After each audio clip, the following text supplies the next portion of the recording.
Chaque année, nous avons rendez-vous avec l'histoire, le 18 novembre. C'est plus qu'un devoir de mémoire, lequel peut nous aider à mieux comprendre le présent, mais aussi, et surtout, à mieux préparer l'avenir. En ce 218e anniversaire de la bataille de Vertières, il est venu le temps pour nous autres Haïtiennes, Haïtiens, de refaire l'histoire sous une autre forme. La bataille de Vertières du 18 novembre 1803 est l'aboutissement de la volonté d'être libre. La victoire des troupes indigènes sur l'armée napoléonienne a ouvert la voie à l'indépendance et à la souveraineté nationale.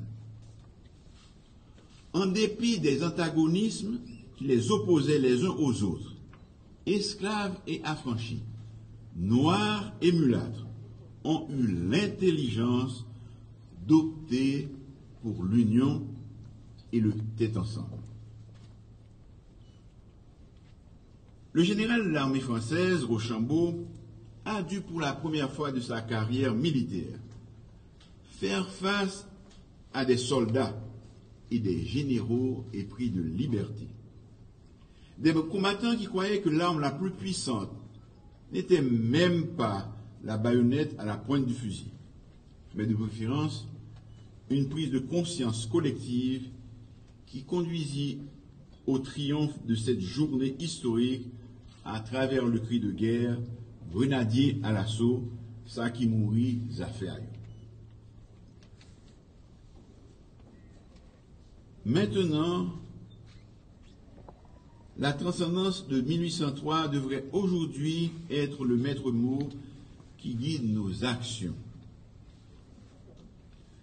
Nous ne pourrons jamais affronter les défis de l'heure en grain de 5. Depuis quelque temps, j'ai fait du dialogue avec des organisations sociales et politiques mon cheval de bataille.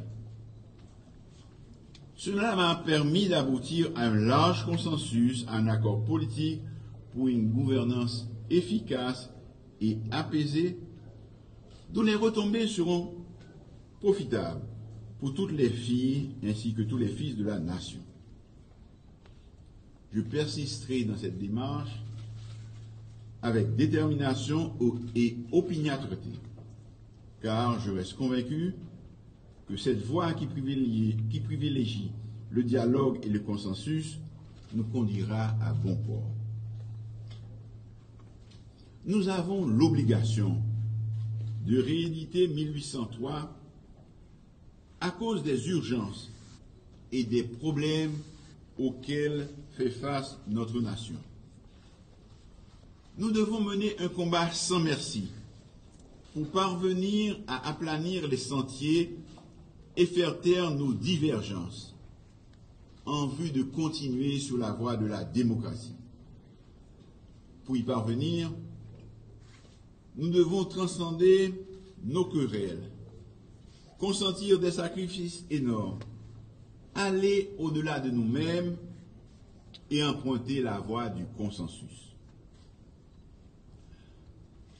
L'un des événements importants que nous devons comprendre aujourd'hui, c'est que les officiers François Capois, Jean-Jacques Dessalines